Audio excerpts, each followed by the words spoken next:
Estamos en alfil electoral, ya faltan poquitos días para las elecciones legislativas y estamos con dos candidatos a diputados nacionales de la Alianza Córdoba Te Quiero. Así los presento a Julio Gerardo de Lucero y Miriam Alejo. Bienvenidos. Muchas gracias, Hola, Natalia. gracias, muchas gracias. Bueno, quiero que me cuenten cómo fue que empezaron y qué los motivó a empezar este camino en representar una alianza. Sí, primero me gustaría presentarme en el sentido de que soy un militar retirado, 60 años, tengo 3 hijas, 2 de ellas universitarias, es decir, 3 universitarias, 2 recibidas y un estudiante. Hace un año que me he retirado, después de 40 años de servicio. Esa vocación de servicio, en ese momento canalizado a través de las Fuerzas Armadas, ahora la quiero volcar hacia la comunidad, para seguir. Es la misma vocación de servicio. Servir al que tenemos al lado, ¿sí? y específicamente a la gente de Córdoba. Porque esta profesión que me ha permitido conocer todo el país, también me permite darme cuenta de que si yo en mi pequeño terruño hago lo que yo tengo que hacer, lo que estoy obligado a hacer y lo que creo hacer, ayuda a todo el país. Y esa más o menos es la vocación que me ha llevado a esto y que nos ha llevado a casi todos los integrantes de la lista. ¿Por qué? Porque yo, por ejemplo, personalmente, después de 40 años, sigo esperando algo que no llega. Y me hice la pregunta, ¿hasta cuándo voy a seguir esperando? Por eso me involucro y quiero llevar adelante una acción política de ayuda que permita un cambio. Ver esa Argentina que me permita que mis hijas sigan trabajando acá y que no miren como una posibilidad de residencia al exterior. A lo sumo que vayan, se capaciten y vuelvan a trabajar aquí en nuestro país. Eso es lo que nos motiva. Yo creo que también la motiva a Miriam, de alguna u otra manera. ¿Cómo se traducen estos cambios que vos esperás en políticas concretas? Primero, es importante para nosotros una concepción de valores. ¿Cuáles son los valores que nosotros defendemos? Defendemos primero la Argentina. Defendemos proteger al más débil. Llámese débil desde personas con problemas de salud, jubilados, con problemas psicomotrices, hasta también, ¿por qué no?, las mascotas y los animales. Porque una sociedad, consideramos que una sociedad se valora en la medida que protege a los más débiles, sin necesidad de acciones de fuerza, de protesta, sino que la propia sociedad tiene que proteger al más débil. Porque es así lo que desde el principio nuestros fundadores, nuestros próceres que crearon esta nación argentina, vieron el pueblo así, sin irnos más lejos. Belgrano donaba su sueldo para generar escuelas, que recién, hará 20 años, recién pudieron construirlas. ¿Qué pasó? Ese es lo que nosotros tenemos que rescatar, que no pedimos nada nuevo, sino que se cumplan las cosas. En esa concepción de ver ese tipo de cosas, nuestras propuestas son 4, que la va a explicar Miriam, que tratan sobre aspectos legales, sobre aspectos impositivos y sobre aspectos sociales. Pero también es importante que expresemos que nuestros valores circundan a eso. Respetar que primero la Argentina. Nosotros respetamos la libertad, pero la libertad de San Martín, la libertad de Belgrano, la libertad de Güemes, esa libertad que nos ha hecho grande como argentinos. No me importa la libertad austríaca, o mejor dicho, está en una prioridad tercera. Primero, la caridad bien entendida, empecemos por casa, empecemos por más débil, empecemos por reactivar, como están dentro de nuestra propuesta, al pequeño comerciante, al pequeño emprendedor, y de ahí empecemos al derrame, porque ya hemos visto que ese de favorecer a los grandes emprendedores, sin tener presente a los más pequeños, ese derrame muchas veces no se produce nunca. Bueno, Miriam, si nos querés ahondar un poco más en todas las propuestas que trae Córdoba Te Quiero. Bueno, yo en principio me quería presentar, yo me llamo Miriam Alejos, como bien dijiste, soy contadora y abogada, hago el ejercicio de la profesión, ninguno de la lista está involucrado en la política.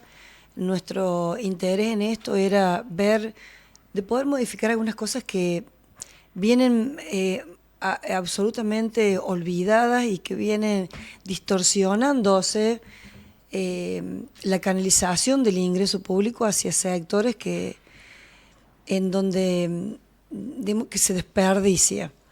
Nosotros tenemos 4 lineamientos y no porque los nombres primero, segundo, tercero es que pierden prioridad, sino que tienen toda la misma importancia y quiero arrancar distinto de otras veces. Hay uno que me preocupa un montón y es la protección animal. Nosotros tenemos la ley Sarmiento, que fue derogada por otra ley, la 14349, que esta sí distinguió los actos de crueldad animal y de los maltratos. No tenemos penalización, hay animales que están desprotegidos en la calle, hay mucha gente que se ha concientizado y les da agua, les da comida, no sé, todos acá hemos caminado por la peatonal, la cantidad de animales que hay.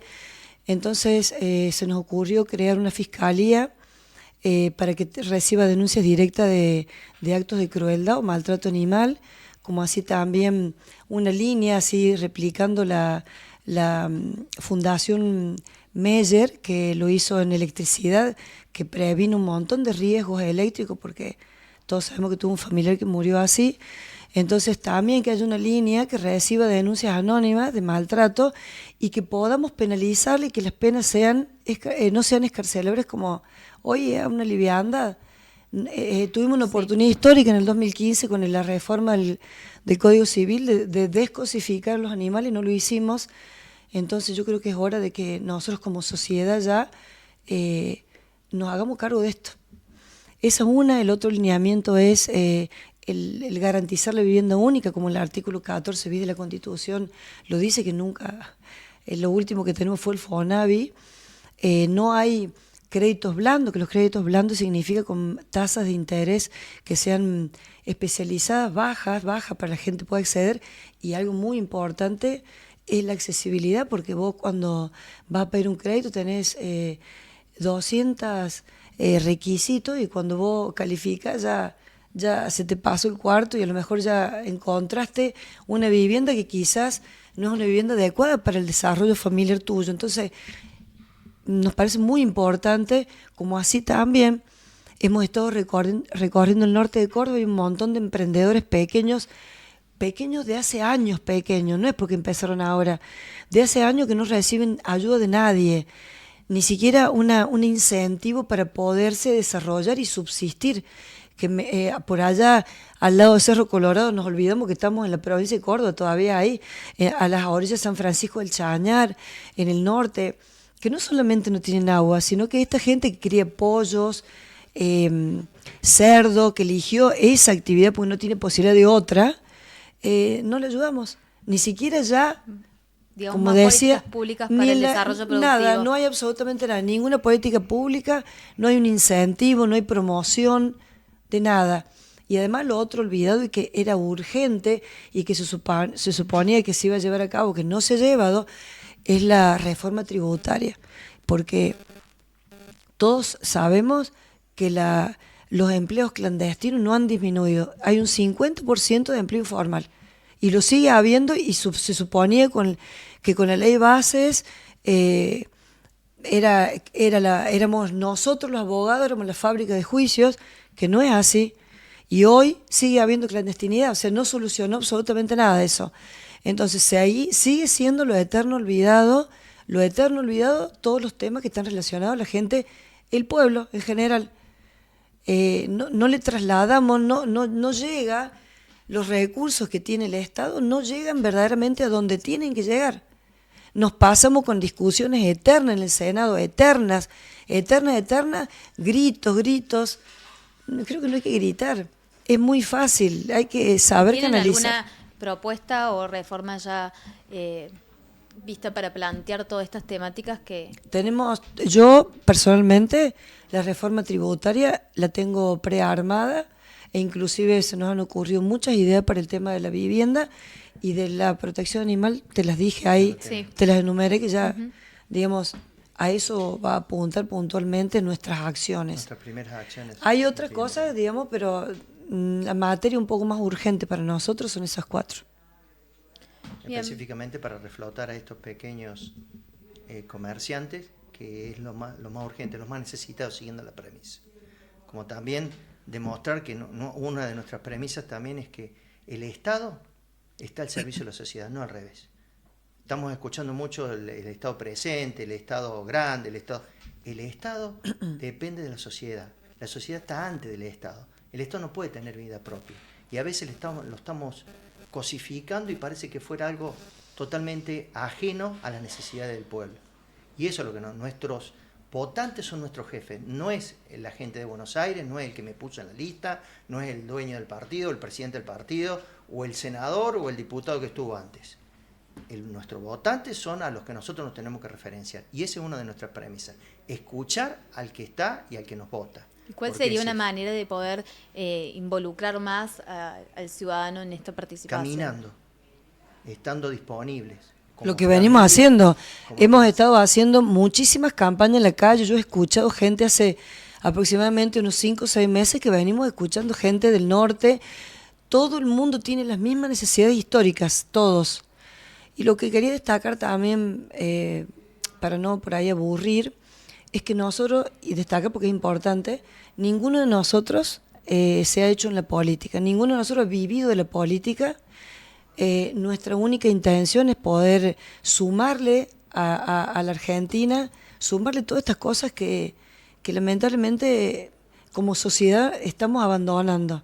Y la verdad que tenemos un país tan grande. ¿Cuáles son las experiencias personales y quizás profesionales también que hizo que ustedes también se sientan preparados para presentarse en esta lista? Bueno, yo, como te digo, tengo 40 años de trabajo dentro de las Fuerzas Armadas. Ahí me he desempeñado, soy ingeniero también, tengo una maestría. Sí. También fui decano de la Facultad de Ingeniería del Instituto Universitario. Fui director del Instituto Universitario, el que está camino Instituto Universitario Aeronáutico. Fui director de la Escuela de Suboficiales y también fui subdirector general de Educación. También tengo una vasta experiencia en lo que es educación a distancia y todo lo que es el concepto de formación. Importante la educación. También es fundamental, es nuestro rasgo característico. Como expresé al principio, tengo 3 hijas, las 3 son estudiantes y recibidas de educación pública. Yo creo que esa es la diferencia.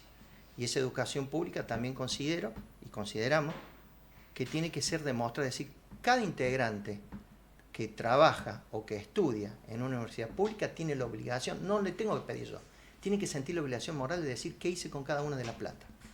Porque él está estudiando gracias a ese hombre que se levanta a las 6 de la mañana a hombrear bolsas, que ni lejos aspira a tener una educación universitaria, pero sí para sus hijos. Entonces, ese esfuerzo vale millones. Entonces, tengo que tener esa llamémosle vergüenza, yo como integrante o como egresado de una universidad pública, de demostrarle a la sociedad en qué invierto cada peso, para evitar cualquier tipo de chicana o de locura que me acusan o que acusan a la universidad pública de malgastar, y no tengo que esperar eso. Es como cuando yo le doy la plata a alguien, dice, lo invertí en esto.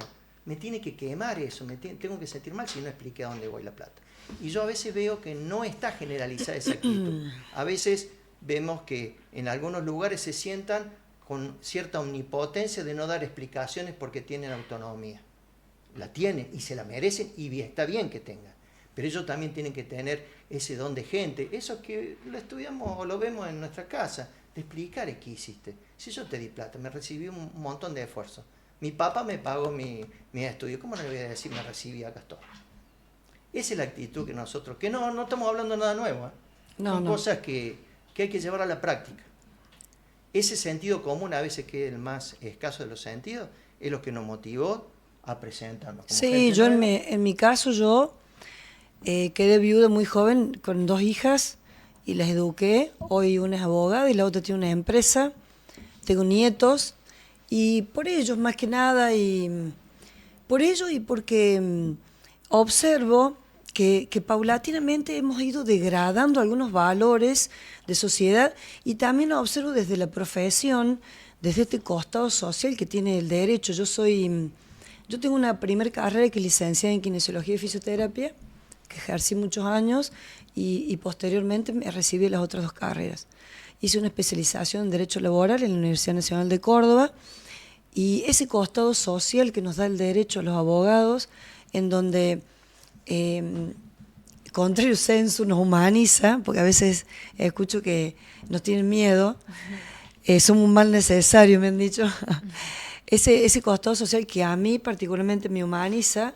Yo soy muy frontal con mis clientes. Yo, cuando vienen y me plantean una problemática, yo de entrada hago un análisis del problema, y así como yo hago eso, me encantaría que en todas las áreas se hiciera eso. Me encantaría que hubiera transparencia. En la Universidad Nacional de Córdoba el presupuesto sí está desactualizado y está desactualizado de 2 años atrás, y no podemos desconocerlo porque la inflación que hemos tenido, todos sabemos el contexto actual. Entonces sí está desactualizado, hay que actualizarlo, pero también hay que cumplir esta otra parte, que son las tareas de rendición de gasto, porque la universidad es pública. Entonces, cuidemos lo que tenemos. Y además, otra cosa que sí sostengo siempre, de hecho, doy el ejemplo yo y lo doy con mi familia: sin el estudio no podemos hacer nada, porque no nos podemos ni siquiera defender en la vida. La persona tiene muy pocas herramientas cuando no estudia, entonces tenemos que promoverlo, tenemos que ayudar. Yo observo a nivel nacional, por ahí hay becas que son inalcanzables. Los chicos, hay mucha gente que sé que tiene ganas de estudiar, y es muy difícil tener accesible llegar a la capital, es difícil el traslado, es difícil. Entonces por ahí a veces, aunque vos tengas voluntad, sucede en estos tiempos que no te alcanza con la voluntad, porque vos tenés un recurso que es escaso, que es esto, la ayuda estatal. Escaso, muy escaso, y en todo aspecto. Bueno, muchas gracias por compartir de ustedes. Quiero que cuenten para la gente que está del otro Eso lado estaba por también decir. el número de lista, cómo lo Sí. encontramos. Nuestra alianza Córdoba Te Quiero está en la posición 8, lista 503. La posición 8 es de izquierda a derecha, justo. Contamos 8. O sea, cuando vayamos a votar el domingo, que es una boleta única, porque hay gente que todavía dice hay que ir con el voto, ¿viste? Hay gente que... la boleta te la va a dar el presidente Messi, va a estar firmada por él. Hay 18 listas, nosotros tenemos la ubicación número 8, es el casillero número 8. La persona va a tener que hacer una cruz en un casillero. Nosotros estamos en el casillero 8. Bueno, genial. Y si quieren compartir sus redes, su sitio web, para que la gente pueda informarse y ver más sus propuestas. Sí, en Instagram tenemos Córdoba Te Quiero, así lo pone, el algoritmo ahí nomás lo saca. Y en lo personal es Gerardo Lucero Pasoni es el apellido de mi madre, así que también ahí está, me pueden encontrar. Genial. Y bueno, yo el nombre mío, Miriam Alejos, con Y la primera y M mamá, y con S al final el apellido. Mi Instagram y mi Facebook. Como igual. última pregunta, les quiero que les dejen un mensaje a los votantes que están del otro lado. ¿Qué les podría decir de cara a estas elecciones legislativas? Sí, le pedimos por favor su voto de confianza. Que no se dejen llevar por esa dicotomía o esa rivalidad River-Boca, esa polarización. Elijan, miren sus valores, hagan ese proceso de veda electoral, piensen verdaderamente qué quieren para la Argentina y sobre eso voten y vayan a votar. Tienen que ir a votar, no se desanimen, hagan escuchar su voz. Ahora, si no van a votar, su voz tampoco se escucha y vamos a seguir esa polarización que no nos lleva a nada. Hagan escuchar su voz. Yo a todos les pido que nos voten, que estamos en el casillero 8 y que permitan que llevemos la voz de Córdoba al Congreso. Bueno, muchas gracias por venir a este espacio y compartir. Esto fue Alianza Córdoba Te Quiero. Muchas gracias. Muchas gracias a ustedes.